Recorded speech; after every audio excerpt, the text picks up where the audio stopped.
edition of Road Trip, and I'm your host, Allie Clifton. He is Richard Jefferson. Yes, I am. Cheers. He is Channing Frye. Channing, where are you? Because you're not at home. I'm in Central Oregon, so I wanted to take my kids sledding and see the snow. So I'm in a rental house on a river behind me. So we've been here a week. It's been nice. The pandemic is tough. When you have a home in Portland, then you have your vacation sucks. home in Portland, and then you go and take another trip and rent a home in Portland. Are you gonna be all right, man? Well, it's technically not Portland. It's like Bend, so it's about 4 hours away. But there's no snow in Portland. So out here, it's been sunny every day. We took them to go sledding. They've been making snowman, so it's nice, man. You gotta mix it up a little bit, dog. Channing's mix it up. He's just really trying to emphasize why they call it God's country. But I think with that said, we got a special guest. He's a man that needs no introduction. And he wanted to join us. Yes, he does. Cheers. Finally, LeBron James. Cheers. Welcome back to Road Trippin. Yes. LeBron Alfred James. You called him what? That's his middle name, Alfred. Oh, here you go. Oh, here we go with that. Alfred. Well, it's good to see you. It's good to be seen. I mean, I haven't seen you like in the flesh since March. Yeah, it's been a while. It's been a while. What's been going on in your world? Anything happen? No, it's been pretty quiet in my world, to be honest. It's been Stop pretty quiet. It's been a quiet few weeks, man. So I saw your ugly face in the bubble. Unfortunately, I saw you. Yeah. Unfortunately, you saw that. You were riding your bike around the square footage that we had. It was tough for me because I was only there for 40 days. How long were you guys there? 96 days, 95 nights. I would never forget it. Oh, He's got it down. Do you have it down to the hours and minutes? 96 days, 95 nights. I would never forget it, man. What was the experience? Okay, so now you guys had the best experience because you left with a championship. But what, like, overall, like, to see it pulled off, to see all the things that went on to get it done, and then to see all of some of the positive change and the positive messages that were going on in the bubble. How was the entire experience? So what side you want first? Man, we got hours. Okay, so we'll go with the good first. Let's go with the good. Okay, so Adam Silver in the NBA, Michelle Roberts and that crew, they did a hell of a job of putting that thing together. And I mean, obviously we saw what was going on early on with baseball. We see now what's going on with football, no matter the pros or college, with with COVID and the pandemic. So for them to put that together and for it to be able to last the way it lasts, kudos to both sides. From a social injustice standpoint, us as the players to be able to use the NBA platform and us be able to go out there and speak about systemic racism, police brutality, voter suppression, everything that was going on, gave us an opportunity. I mean, obviously, we know you played for the franchise and we competed against them. Yeah. With the Warriors, they say strength is numbers. Yeah. Strength in numbers. We actually saw that in the bubble. The Milwaukee Bucks, they sat out a game, they boycotted a game because of something that happened in their backyard, what we all aware of, and we all stood in solidarity with Milwaukee Bucks.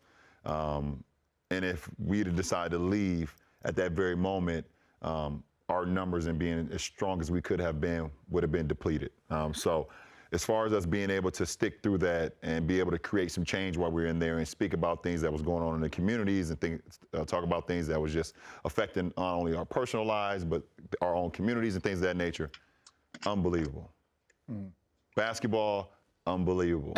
I loved every part of the basketball. Besides not having fans, Laker Nation, I and the rest of the group, guys, we miss you guys so damn much. It's like, it was eerie. It's eerie. The first time, no kidding. The first time I got to watch a game, I think it was conference finals. And so I'm sitting there watching the guys run out, and they're like, ladies and gentlemen, the Los Angeles Lakers. And the guys were just joking. They were like, hey, running out. And it was like, no applause.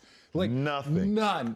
But you would never guess if you were watching it from home. You would never And that's guess. what my mom and my wife was saying the whole time. She was like, for us, at home, it was a great experience. Yeah. And that's another kudos to the league. They did an unbelievable job of being able to showcase it to their fans. Yeah. But for the players, when you ran out there, was nothing. And all you heard was sneakers and basketball, it was like the first AAU tournament you ever played growing up. But even then, the AAU tournaments were At least like, your mom and them was there. Yeah, come on, baby. Yeah, exactly. Yeah. At least you got that. It was literally nothing. Yeah. It was straight dead silence. Okay, so let me ask you this then, from that standpoint, because we even talked, we had a moment where there were moments you would like look up at the crowd mid-game, emotional, you know, and act as if they were there, right? So you were huge, the one of the biggest leaders in making sure that that bubble, the restart, happened. Yeah. So when you experience all of that for the first time, were you disappointed? Were you mad? Were you like, oh my God, this is what it's going to be about? Like, how were you able to process all that? Well, I mean, it's almost the same feeling as when you first time you go to a haunted house. You get excited with your friends are telling you how great it is, and you get juiced up. You really don't realize how scary that shit is until you get inside of that haunted house. Yeah. And that's what I compare to the bubble. We were all excited to get back. We were excited to be playing basketball again. I mean, we stopped playing in March, so we were all excited. But you don't really know what you're getting yourself into until you get inside the bubble and they tell you, that right there, you cannot go outside that gate. You cannot go outside that line. If you go outside that line, the gun line boss from Life, if you go outside that gun line, you will be in 14-day quarantine. And that is the last thing that you want to be. You're already inside of a bubble. You're inside of a line. You can't go outside of the gates. You can't do anything beside here. And if they tell you got to be inside your room for 14 days, that's a killer. So Channing, could you handle? Because I was just gonna ask. Channing, could you handle? I did a week when I got in, and that was hard. And I'll talk to you. That was dark. That was dark. Like, could you handle a two-week quarantine, Channing, or a week quarantine? No way. I want to say, you know what? This ain't it. This ain't it. Just get me out. I got it. This ain't it. Hang on though, because you all play on a team where you did win a title, Channing. So you know how hard that is, how awesome it is to be a champion. Would you have done it for that? Yeah, but you didn't know. Allie. I mean, no, we didn't know. But here's the thing, Allie. I was always going out. I was always like walking around, meeting somebody, doing something. I was never in my room. To somebody. Channing, this guy walks around every city we go to. Is the worst. He goes. He just walks around towns like he's not 7 foot. Why I like Golden State is because there were so many homeless people I could just talk to when you guys got tired of me. I just walk up and strike a conversation. Channing would have fished. But real quick, I want one thing, because when I got there, again, it was so weird getting there towards the latter phase. And so, like, you're talking to, I was just with the crew, ESPN staff, TNT staff, and it was weird because we normally don't get to hang out. Like Allie LaForce, I met her, and Rebecca Harlow. These are people we're never at the same arena at the same time, because they're normally TNT, we're ESPN. So you get a chance to like talk to different people and have conversations with them. But they said like that 48 hours when the Milwaukee Bucks decided to walk off, no one knew if there was ever going to be games like for the rest of this bubble, if it was going to be canceled. They said that the whole, pun intended, that the whole bubble deflated. There were people walking around like, yo, we've been spending, months here prepping for this, and all of a sudden this thing might be completely over. What was that 48 hours like for when you found out them, then as a leader, what the Lakers were gonna do? Just take us through that 48 hours. I'll give you the whole story and just break it up a little bit. Up next on Road Trippin'. I was ready to walk away. I had called my wife and called my mom and told them that I was probably headed home. Chosen Family Wines. We got labels, we got juice, we got vineyards, we got winemakers, we got legends. Why Chosen Family? What we put in our bottle and what we're about, we want to be a megaphone for vineyards and winemakers. In their versatility, they're great. Trust us. Give us a chance. You're going to like it. You're excited for people to drink this wine. I think we have a great product. I know we have a great product. I basically put my name on it, so obviously it must be good.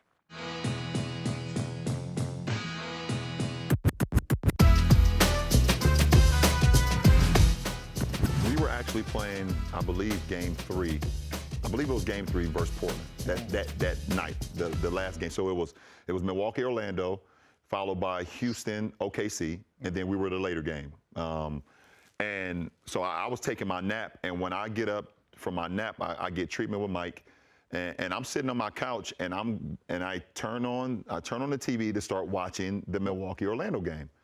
And as soon as I turn on the TV, there's nobody on the court, but the game was supposed to start like 20 minutes ago. So I'm like, what the hell is going on? So this is before I even go to my phone or anything. So as soon as I wake up, I'm starting doing that. and they say Milwaukee refuses to come on the court. So I started getting calls and phone calls and things of that nature, and this was still up in the air if they were going to play. No one knew what was going on because, frankly, even the Magic didn't know, what was going on. So the whole league was caught by surprise. So we were just sitting there and wondering what was going on. And as the time went on, basically they said Milwaukee was not going to play. They had made a decision to boycott the game because of what happened in their, in their backyard back in Milwaukee with another innocent black man being gunned down. So I got on the phone with Chris Paul because their game was next. And I called him and Russ, and I told them straight up that there's no way that we can go out on the floor as the Lakers and play our game with what just transpired. What are you guys going to do? And they felt the same way. They was like, we need to get all the information of what's going on because there's still some things that's not been checked off. But we would look stupid if we went out and played, and Milwaukee decided to sit down, and we've been, preaching this solidarity thing as a brotherhood, because we are a brotherhood, even when you get blindsided from your brother. That's the question, is that, again, like all the people that know all the guys, like what was that? It's basically like you then come together in that room, and the one thing that comes out of that room is LeBron James gets up and leaves. That's the one thing that comes out. Oh, of course. I mean, of course that's going to. Of course it does. If it was LeBron comes in his room and the last thing he sat down, they would have said that. So. But in the moment, did you doubt? Did you sit down last? Well, what, Channing? Did you sit down last? No, I did not.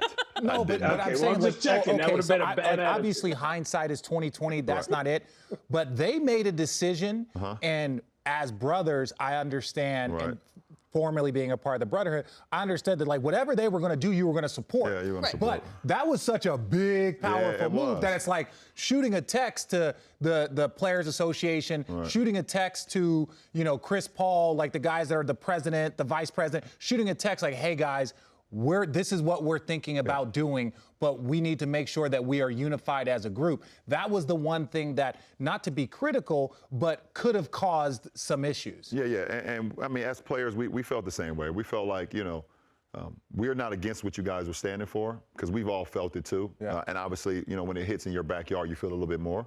But, when we're all together, as an army, if we're an army and we're going out for battle and we say we're here in solidarity, and someone in the front decides to go before we say charge. Now we're all caught off guard. Yeah. Leroy Jenkins. Oh, it's good. I'm glad you got to it before I did. Damn it, Leroy. So that's what happened. And to be honest, I was ready to walk away. I was ready to walk away. I had called my wife and called my mom and told them that I was probably headed home. Why? Because there was no plan. After we decided to do what we did and we boycotted the games, what's next? What the hell are we doing next? Oh, so we're going to just go back. Okay, now game 3, Lakers versus Portland.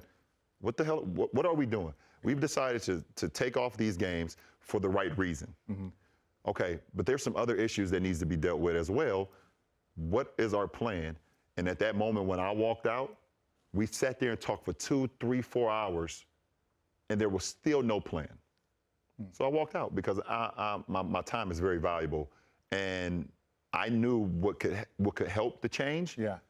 But when you're dealing with a group of a lot of emotional, a lot of ego, a lot of guys that's passionate about themselves and what they believe in, then it's hard to figure out a plan at that very moment. Yeah. So it was best for me to step out.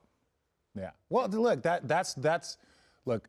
It is one of the harder positions to be in, being not only like the leader of a team, the face of a league, a vocal leader as far as like, I still stand by, was it Patrick Beverley? It's like, look, if Bron playing, we playing, right? Like I was joking, I joke with one of the guys, and I'll keep him nameless. I was like, guys, look, at the end of the day, the NBA wants everybody there. But they only need like 5 people there. They need Bron, they need Giannis, they need James. You know what I'm saying? Like they'll figure it out the rest of the way as long as they can sell. They need the Lakers, they need the Celtics. It's like, yeah, everybody can sit here and be like, oh, well, it's like, yo, at the end of the day, like the league needs about 10 guys and about 5 teams. Everything else is like a bonus from a standpoint of like what they're going to advertise, what they're going to do. So when Pat Beverly says like, yo, look, if Bron say we playing, we all going to show up. But the other side of that is when all the drama happens, everybody looks at, you know, exactly, you. LeBron. Yeah, everybody looks true. at you, and it's like, however you handle it, however you don't handle it, they still looking at you. And Yeah, so, because he's a drama queen. He loves it. Shut up. By the way, that's why he's here. Yeah, that's exactly You why he's here. literally told me that we could not do Road Trippin without Channing. Are you mad? I know I did. By the way, I'm like, we're going to cut Channing off and getting back to his making of snow cones and snowmen. No, but yeah, I understand that. I understand that, RJ, and that's the way it was, and that's my responsibility. I get it. You know, as much as you know, you can hate it at times. You know, you say, okay, why is it always on me? That's the position I've been put in. So I needed time to digest it. So I walked out. I was ready to walk away, but also I understand that it wasn't just squarely about me. Yeah. So I needed a moment to digest the whole situation, to actually sleep on the whole situation. And I was able to do that and wake up the next day and had a plan of what I thought could work for us going forward. The media people did not. And I think, and again, to the Milwaukee Bucks credit, Chris Paul, Michelle Roberts, the entire NBA, even the owners, everyone came together and was like, hey, like, how can we, and I believe Barack Obama was involved, and like, hey, what should we ask for? If we're gonna stay here in the face of all of this, what should we ask for? Like, what can we do to help, continue to help change? Yeah. And, you know, again, that more than an athlete, into more than to a vote, more than a vote, into, you know, the polling places and all, like, so it's something positive did come from a negative situation, but you guys were trying to plan in 36 hours, 48 hours. And figure out how we're going to get back on the floor, too. So it was like, you want to see all this change, but I felt like those conversations and that change needed to happen before we step back on the floor. Yeah. You know, and we had, I don't know if you guys heard, but we had a conversation where a lot of the 2 or 3 out of, you know, the guys from each respective team, the coaches, and we had a huge Zoom call with the owners, all 30 owners. Yeah. And, you know, to talk about some of the changes or some of the things that we can do to help create change while we are still playing the game. Because a lot of people was saying like, okay, well, you know, once you guys get to playing basketball, then you guys are going to forget about us. And I didn't want that to happen. I didn't want that. Well, the narrative is going to happen. People are going to say you're going to do this, but I actually wanted to see real change. And a lot of the things that we talked about is some of the things that I mentioned earlier was the voter suppression and having places to have polling sites, you know, like you just mentioned. Yeah. You know, we got 30 NBA franchises with arenas. Yeah. We needed to have, if not all 30, as close to 30 as possible where people can go and vote. Because we've seen what happened in Georgia. We've seen what happened right outside Atlanta where people couldn't go vote. They were telling them that they shouldn't, they need to go somewhere else, and people waiting 3 and 4 hours standing in line to vote. And we knew how important the November election was. We also seen the things that was happening in the community with police brutality. And we wanted to be able to put in an initiative or something that can hold our police people accountable, just like everybody else. It's not just the police, though. It's everybody. Yeah. Any one of us in this world or in America where we live in, if you do something that harms other people, you're held accountable. Yeah. And we felt like at that point in time, the police were not being held accountable. Yeah. So those are some of the things that we talked about. And then being able to start up just more initiatives to be able to give our communities a safe way to be able to continue to learn. Because in the Black community, we always talk about we want to see change, but we never go out and do it. And the reason we never go out and do it because we've been so jaded and been so scared because everyone is saying that our word or what we believe in doesn't matter. So over the course of time, that's why if you had, like my mom, who's 52 years old, this is the first year she ever voted. Wow. First year she ever voted because she never believed that her vote mattered. Yeah. She never believed it. Not only did it matter, she was like, they don't give a fuck about us here in our community. Why should I go out and help create change for somebody else when they don't care about us? Up next on Road Trippin'. What's next for More Than a Vote? You know, we're trying to figure out ways right now we can continue to implement change in the communities. So here you are behind one of the biggest power moves and opportunities with More Than a Vote. Did you know at the time that your mother had never voted? I did not. One? No. There's some things, Allie, that your parents will not tell you. Like, baby, you doing a good job in all that voting. Baby, you doing such a good job. There's some things that when you get older, you'll find out about your parents, your mom or your dad, and you know, some of you guys who have siblings that you was like, I did not know that about you. Yeah. Until they tell you, until they're ready to tell you. And So what's the word then for you, one, to see the impact and what it's going to continue to do for years to come with More Than a Vote, and especially factoring that in? well, one thing I want people to understand with More Than a Vote, it's not a political stance. We did not go out and set out and say, okay, this is who you should vote for. Yeah. We just educated the people, put the people in place in communities to be able to let them know this is your right. Yeah. And we had a lot of people that went through the judicial system and went through, you know, the jail system, and they believed because they had prior convictions and things of that nature that they were not even allowed to vote, which is untrue in a lot of states.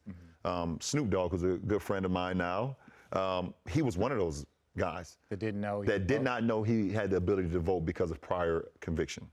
And this was his first year voting as well. And we just wanted to engage into our communities, you know, especially some of the big communities, Detroit, Michigan, and Atlanta, Georgia, and Philadelphia, Pennsylvania. A lot of these communities, Miami, Florida, that just hold a lot of power. But the minorities, they don't go out and vote because they don't believe that it matters. That it matters. And like I said, we hear the word change. Okay, so this is how you create change. So we're going to give you the education behind it. We're going to give the power. We're going to put the people in place to help you understand your power. Shane, did you vote? Yeah, I did actually. Mail-in vote, buddy. Thank you, Portland. Portland. Shockingly, low key. This is the first time I voted I thought I was registered, but I was registered in Phoenix, and I had to re-register in Oregon. And it was actually really, really, really easy. I was shocked. And I just mailed it in, and I made sure to follow it and made sure it got tallied correctly. So, you know, I voted. No, it's funny. It's funny you say that, Channing. Sorry to cut you off, Allie, but a lot of people don't understand how easy it is. You know, they're very intimidating by the word vote. You know, they don't know how it's so easy. You get your pamphlet, and you can literally do your research on the candidates that's in your because it's not just about the president. Yeah, senator. Right. Yeah. Right. And Senator, a lot of it matters within your local. Within your because you know the local people that's your local judge or your local City councilman. Yeah, sheriff. Yeah, sheriff. They're the ones who are creating the change or not the change that you would like. Yeah. So being able to vote on that right person, man or female, is very important too. So being able to do your research on that. And you can also register to vote in a state that you live in, even though you don't have a license there. I still have an Ohio license, and I still could register in California, which I had no idea. I thought it was going to be this awful process, and it was easy, efficient, able to get done. So you're saying you didn't vote? And I'm joking. I'm just Basically, just saying didn't vote between the lines. Yeah. Before we move on from this, because I think it's very important, what's next for More Than a Vote? It's not going to go away. No, we're never about a one-off. You know, we're trying to figure out ways right now we can continue to implement change in the communities, not only in my home community of Akron, Ohio, but communities all over America, and hopefully create change in the world as well. So we're looking for opportunities. There's a huge Senate race that's going on in Georgia coming up in January. You know, we're tackling that. Stacey Abrams, who's down there, is a monster. Shout out, Stacey, you're unbelievable. And everyone in the city of Atlanta, you guys have done so much great stuff, and also in Georgia as a state. So we're going to get behind that and hopefully continue to create change. Of course, we commend you for that, because that is not an easy responsibility on top of all the expectations and responsibilities you have, to be a basketball player. Yeah, so before we move on from all the bubble, you have celebrated 2 championships in Miami when you guys won at home. You celebrated your 3rd championship on the road, and everyone heard about the detour to Vegas, heaven forbid. And then you look at me like that. I looked up and you like this. We'll leave it right there. And your 4th championship was in a bubble. What was the celebration like? I feel bad for my teammates, my first time championship teammates. I feel bad for AD, Caruso, Markeith, Dwight, And most importantly, Jared Dudley. Spudley. Dudley, my guy does. My guy Dudley. My guy does. Talon and Rooks, Kostas and Devontae. Hopefully I'm not missing anyone. I feel Kuz. Yeah. Your whole team other than you and Rondo. No, me, Rondo, JaVale, Quinn Danny. Cook, Danny. What are you talking? We got champions, man. I forgot about I that. feel bad for them because they did not. They don't know. It was bad. I was there. They don't understand the power of a championship celebration. From the partying, to the parade, and then back to the partying. Yeah. We have not been able to do that, and it burns me because as a champion, you should feel that. You get the locker room celebration, Which I still feel like you guys which lived is it up. amazing. The locker room celebration is amazing, but it goes like this. Yeah. All right? It goes like this. So okay, as fast as that goes, you say, okay, we're going to have the parade. We know that we're going to have an unbelievable time at the parade with the fans, celebrate with the community and the fans, things of that nature. And then we're going to have our celebration where we go out and have fun and party and things. It was just like 2020. It's just effed up. But so everybody, so again, there's always the conversation, and this is one thing I will say. People were like, oh, was it a real championship? Is it this? Is it that? And I was like, yo, I was in there. I saw how hard it was to rev yourself up, to amp yourself up. No home court advantage. None. No home court advantage at all. None. And so it's like, when you don't have that home court advantage and you're sluggish, you're tired, and it's like, but we're going home. Yeah. Our fans are going to be ready. Right. They're going to be loud because we're down 3-2 or whatever it is. There was none of that. This was harder than a normal championship, in my opinion. Just imagine in 16, RJ. We're down 3-1. Which one there's nothing in here. If we're down 3-1 and 16, Yeah. and we're not going back to Cleveland, and we're just playing another game empty we're just arena? playing another game in the bubble. Golden State may beat us by 100. Yeah, the greatest game I've ever been a part of is Game 6 in Cleveland. Because it was like, the minute we stepped on the floor, we knew that there was no chance we were going to lose that game. Right? Like now, we didn't know what was going to happen in Game 7. Yeah, 3-2. I mean, 3-2. It was 3-2 in Cleveland. Oh, God. Somebody help Richie. Channing's still having PTSD. Yeah, he is. He said, please don't take me back to this. Please don't talk about it. Yeah. No, he's complaining because he doesn't think Richard can open a wine bottle. Oh, I'm not. Yeah. Oh, God. I mean, poor Bob. Oh, look. Come on now. You don't have to have your own wine to be able to open a wine bottle. You hear that, Channing? Oh. Yeah, but Richard doesn't even drink wine. Speaking of, I should we drink it just socially. He drinks it socially, and it's a nice Whispering Angel rosé too. It's Yeah, just nice. I drink it Well, at this socially. point, Whispering remember that Angel, time in what's up? Cleveland when you Whispering had to Angel, What's up, what? Whispering Angel? Whispering Angel should be like, what's up? Just give us some. Well, I think it's a very strong possibility they will after this. Ooh. You think? Yeah, I believe Thank you. so. Hey, what's up? Up next on Road Trippin'. I moved to Cabo in the off season for a couple weeks out of the year. I was drinking tequila heavy, eating tacos. All right, What's that old crusty bottle you got next to you? yeah, wrong one. Oh, that's This the one. crusty Wrong bottle side, next wrong to side. it. If you Camera 3. if you watch your videos, my favorite part is legacy, life, and Lobos. Ooh, no, Yeah. Legacy, other way. life, Lobos. Lobos. You know. But this is my thing. How did you have that? We how are a did you have pack. that We are a scripted? pack, man. Yeah, but my thing is this is like, man, like obviously wanna I see the know you front? are fluent in several different alcohols, but man, I'm gonna get on board with the tequila, but I had to go eat something. I was like, man, if I'm gonna be sipping on tequila this morning. No, see, so I brought it because Yeah. I wanted you guys to try it at Damn some right. point while we're Can't wait. here, and also be able to get, just let it sit there. It's a beautiful.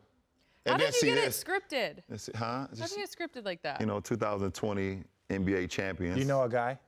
I know someone. I know someone who knows someone. Why did you decide to partner? Like obviously, like you're one of those individuals that everyone knows. Goes without saying that you get offered and asked, and so many opportunities come across your table, your plate, whatever it is. Like, why did you decide to partner up with a tequila? It's literally like when I get asked about something to be able to partner or to invest or to be a part of the movement. Yeah.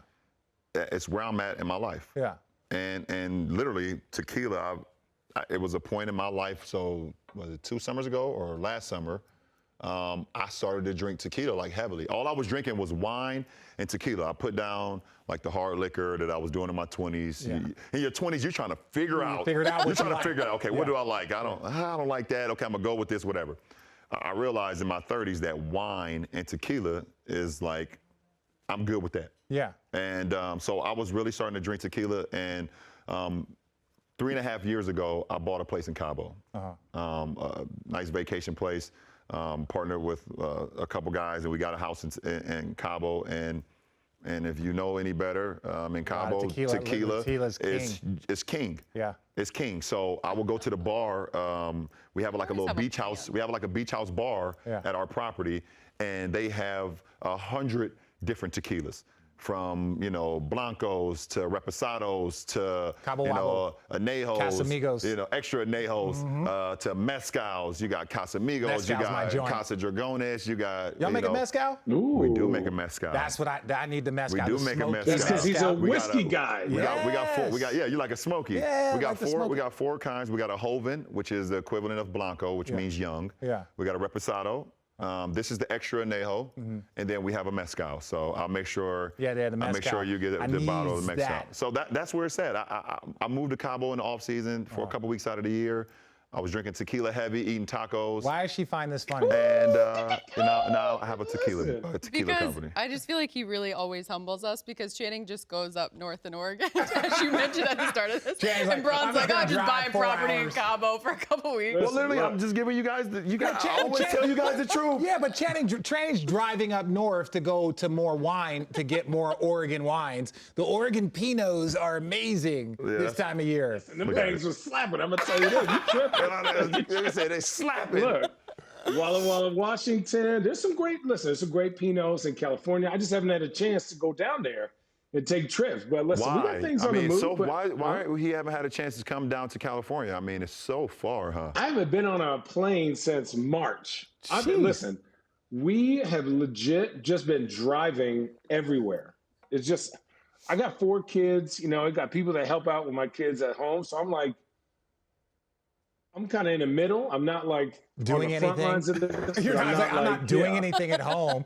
I got people that help with the kids. I'm literally just. So basically, you told us you I have the ability to get away. You just have not taken advantage of it. That's basically what you said. I have help at home, and I'm stuck here. Do you have a barber at home?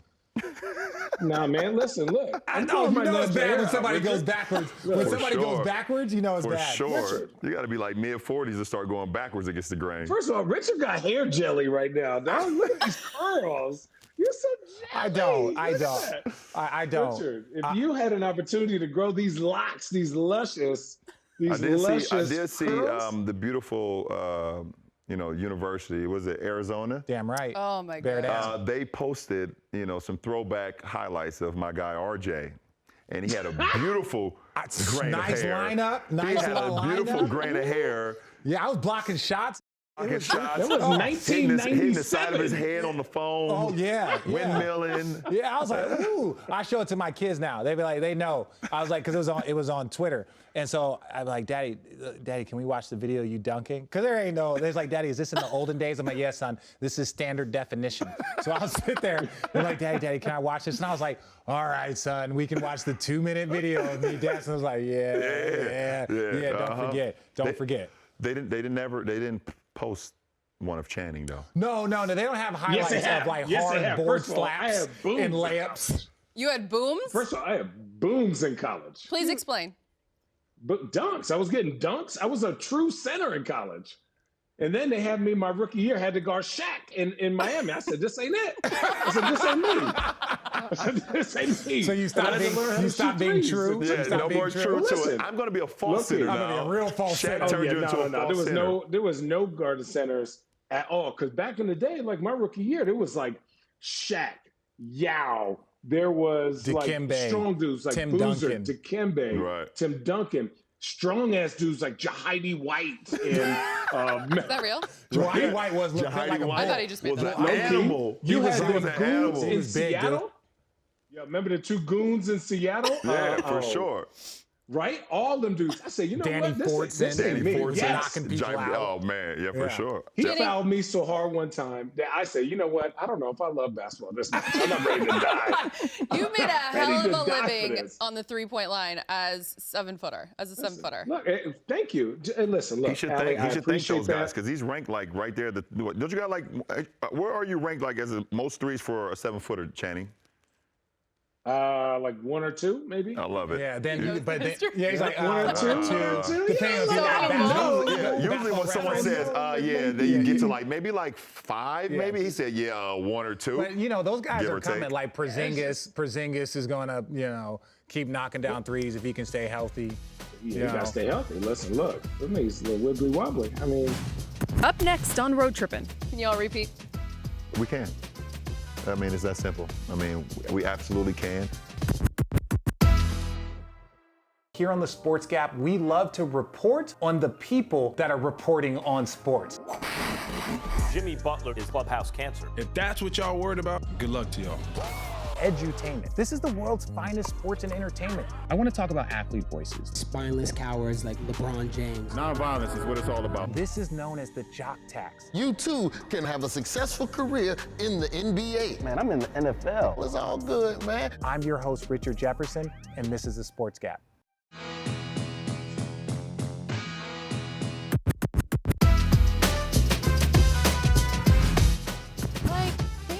But it's like, Season's damn. coming up. Yes. You've touched a basketball twice. Yeah, season's Make coming the up. transition. coming How are we up. going to get through this with COVID, dog? Hang on. There's a What? there's What did I that. miss? But there's also like the team that is not here any longer. You have your guys that like just recently in the last like Yeah, week. so, You yeah. didn't I even mean, get a summer to rage with them. I know, right. So I got to give a shout out to Danny Green, Yeah. Rajon Rondo, Dwight Howard, JaVale. JaVale McGee, Quinn Cook. You know, Kuzma.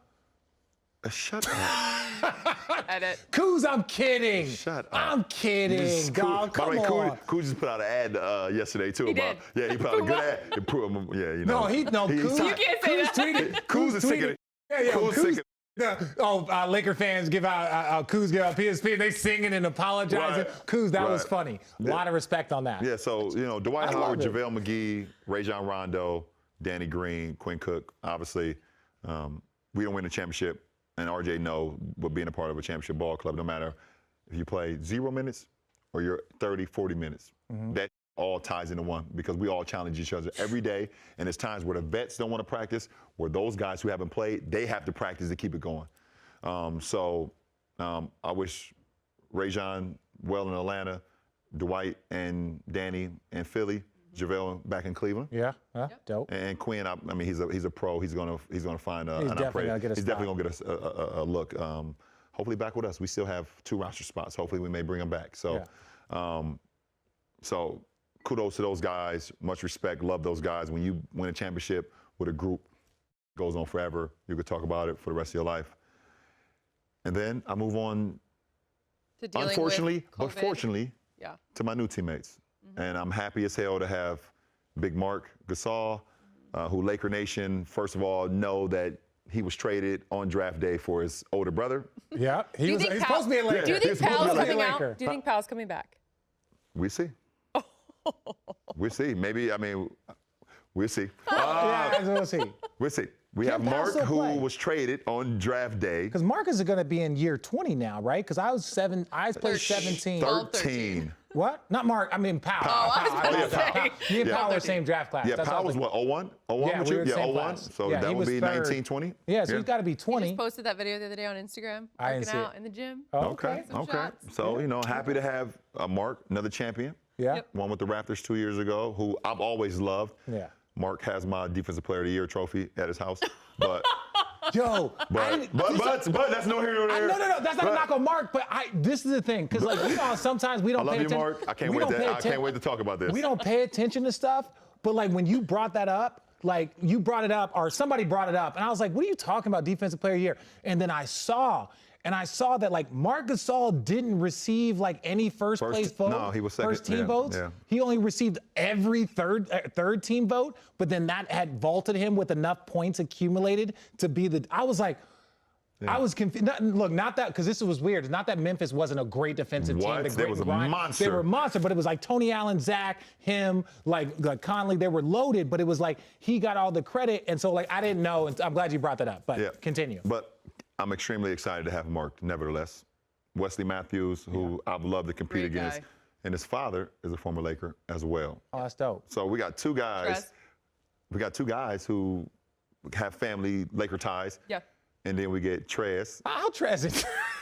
Now we got Trez. How Trez ended up here with the Lakers? So basically, Braun isn't playing till February. First of all, Trez was the next door neighbor. We knocked on his door and said, "Do you like?" Yeah, he said he felt like the Clippers didn't like what was going on. How did Trez end up with the Lakers? We knocked on his door and we landed Trez. I mean, that was honestly like the moment of free agency where everyone was like, "What?" Yeah, including some of his teammates.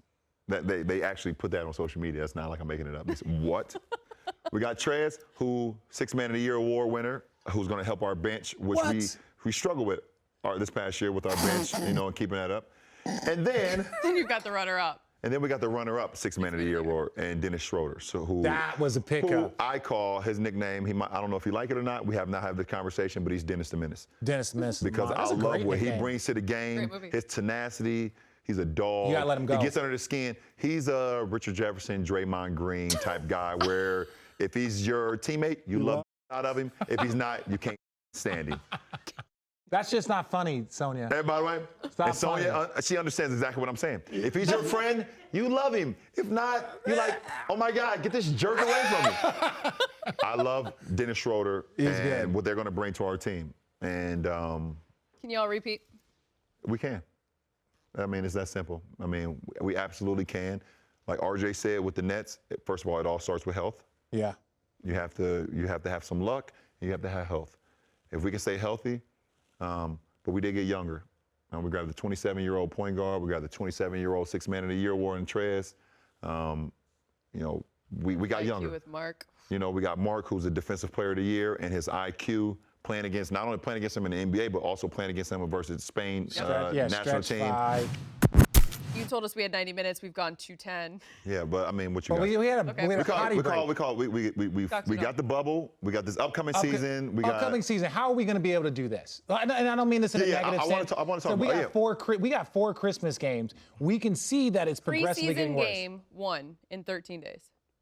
What? Is it really? In 13 days, and LeBron James has touched a basketball twice. Yeah, I think he's going to be okay. It's going to be 3 times that I'll touch this green one right here. I'm going to touch that one. Preseason, I'm not quite worried about.